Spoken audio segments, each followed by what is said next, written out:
Hey y'all. The last time I was recording a video, I was talking about the Esther era.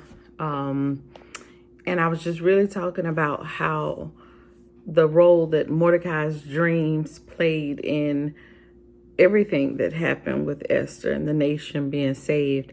And so my battery died, and so I just wanted to make a short part two. But if you're interested, please go back and watch part one, where I'm talking about Mordecai's dream that he had. And so I just want to kind of talk about the end of everything. After everything has happened in the book of Esther, everything that we know about, everything with how Haman tried to have the Jewish people destroyed, everything, how he built the gallows, and then how he himself and his family were hung on those same gallows that he had built for Mordecai. And so we want to think about all that we know about the book of Esther. And then let's think about, again, this dream. And if you'll remember from part one, I'm using this, and forgive me, this book is so beat up. This Bible is the New Oxford Annotated Bible that I read from about Mordecai's dream. It's not in the King James Version, and I know we always have to be careful with any kind of text added to the Bible, but this is a Bible. New Oxford, they're known for their dictionaries and historical books, and this was a textbook that I had to have in college. And so it's not, it's just giving background information, historical information, and it helps to edify or add to clarify what's going on in the background. So we don't know that Mordecai has positioned Esther because he knows. He didn't just say, I want her to have a good, comfortable life in royalty and luxury. That was not his purpose. From King James, we think he just thought this is a good opportunity for her. I'm trying to secure her a nice life, right? That's a good thing. But no, it was bigger than that. So if you'll go back and watch part one, though, and then I'm just going to skip over and read a little bit after everything has happened with Haman, and after he's been hung, and Hangman, that's how I remember Haman's name. I don't know if the game is from Hangman, that little game. I don't know if y'all played that, but that's how I remember, though. So it says, this is edition F of the New Oxford Annotated Bible, and I'm going to read a portion of this. It says, and Mordecai said, these things have come from God, for I remember the dream that I had concerning these matters, and none of them has failed to be fulfilled. There was the little spring that became a river, and there was light and sun and abundant water. The river is Esther, whom the king married and made queen. The two dragons are Haman and myself. The nations are those that gathered to destroy the name of the Jews. And my nation, this is Israel, who cried out to God and was saved. The Lord has saved his people. The Lord has rescued us from all these evils. Okay. So, and so now Mordecai is reflecting. So when you have a dream, if you remember, again, in the first video, after Mordecai had this dream, he pondered it. He said he thought on this all day. He was trying to understand what God was saying. He didn't understand it fully at the time. So when you're first given a dream, you're trying to figure it out, right? So it takes faith to have a dream and then to govern yourself accordingly, to respond to a dream and say, hey, God is trying to tell me something. I better take heed. I'm doing this. I better think twice. I need to understand God is telling me to prepare. Joseph, when he had a dream and knew that famine was coming and had to make all this preparation. When you have a dream, it takes faith because you don't know all the details. It's just like the coming of Jesus. We don't know the exact day or hour, but when you know something is coming, you move in a different way. You should be getting prepared, right? So that's what dreams do. They are to prepare us, to warn us. The watchman, if he sees the sword coming and he warns not the people, Ezekiel 33, if he warns not the people, then destruction will come and it'll be required on the watchman's hand. So when you have dreams and you have to let people know something is coming, it can be challenging. But Mordecai, though, here is now reflecting on everything and how everything played out. And again, I want to say it can be frustrating when you don't understand the whole dream. But now he understands the whole thing. And he said everything.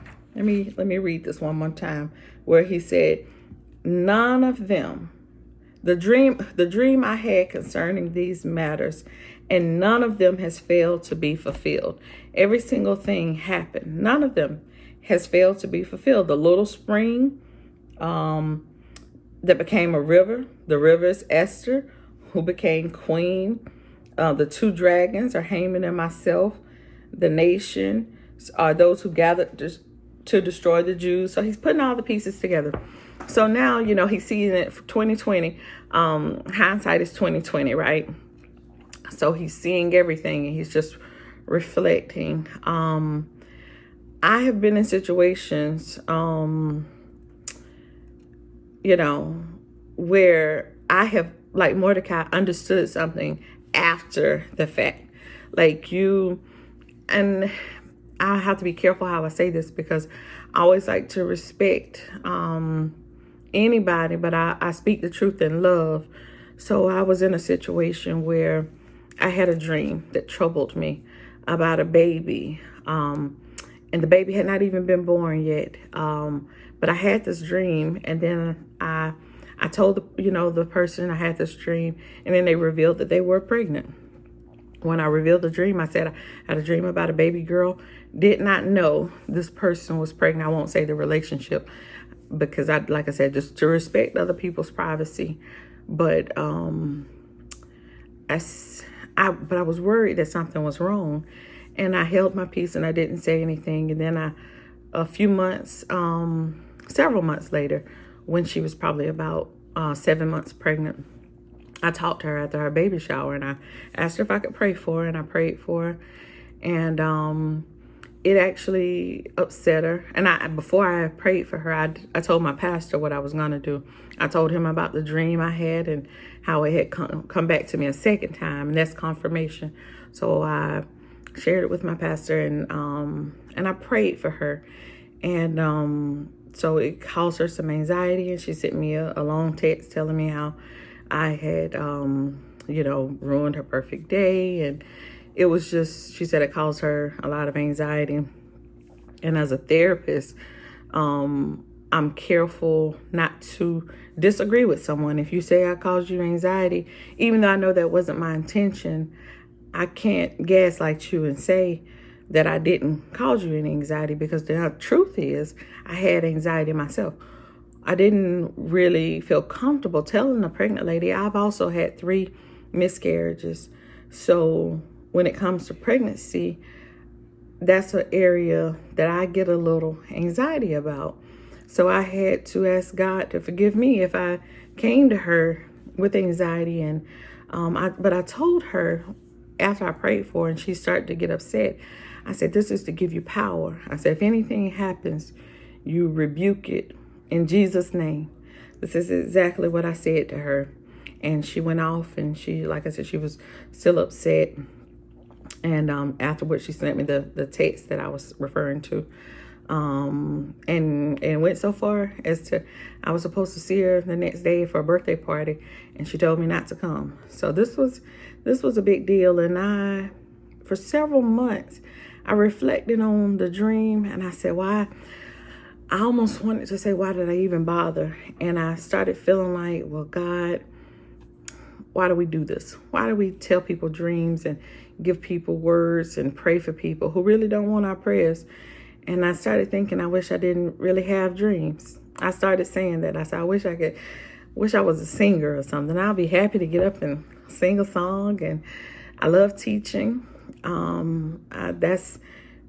But the dreams, I started second guessing myself. I started, I felt kind of like Elijah when he was on the run from Jezebel.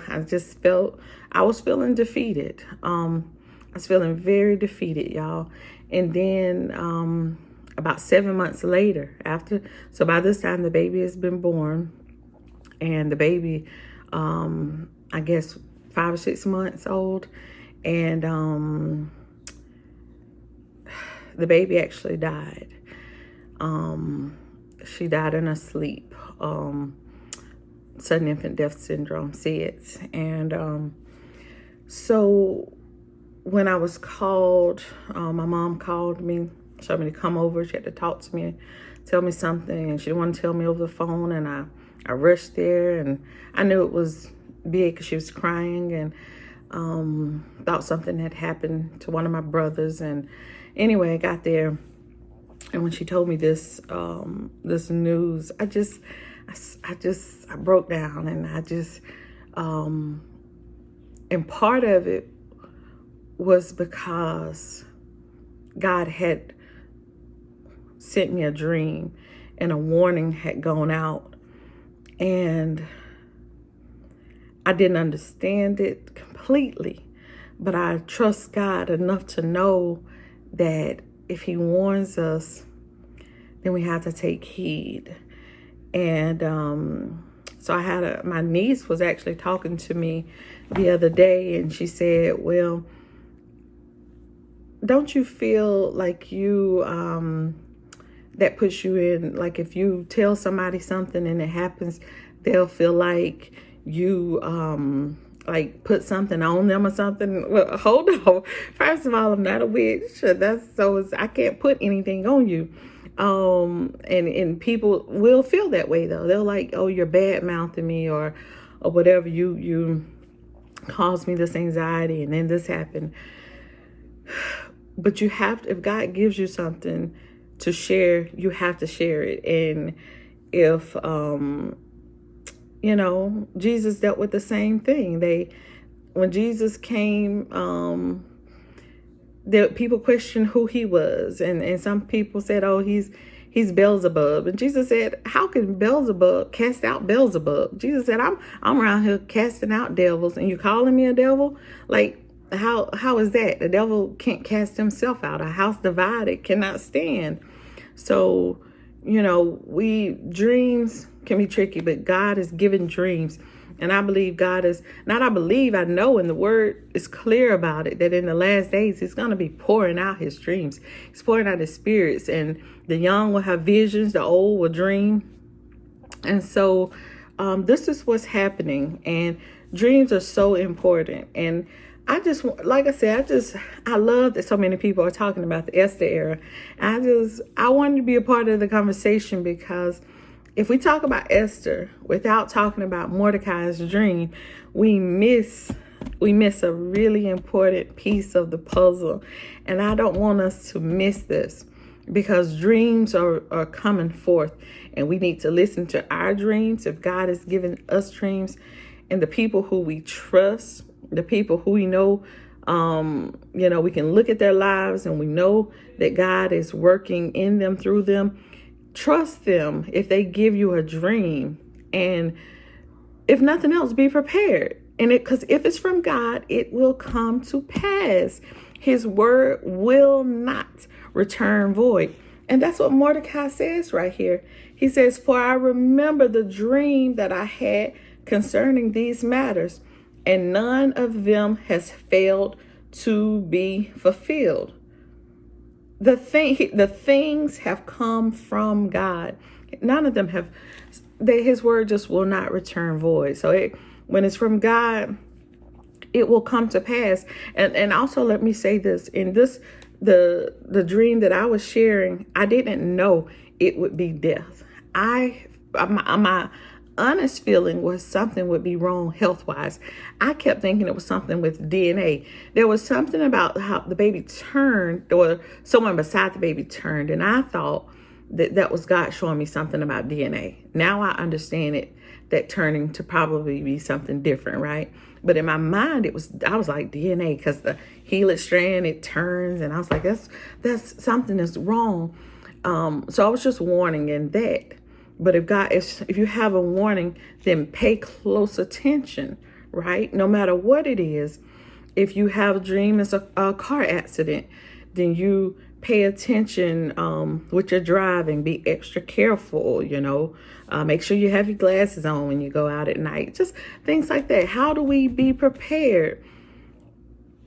If anything is in a dream, if you have a dream, that someone's pregnant, babe. Those dreams, we pay attention to the dreams and look around and find out who it is and what's going on. So we have to be aware. But that's all I want to say. And I just wanted to share. I left that first part 1 without saying everything. So now I've said that. And if this helps you, please share it with someone. If you know someone who has dreams and have had dreams and talked to you about them, then please share this with them. And if you would subscribe, I would just appreciate it.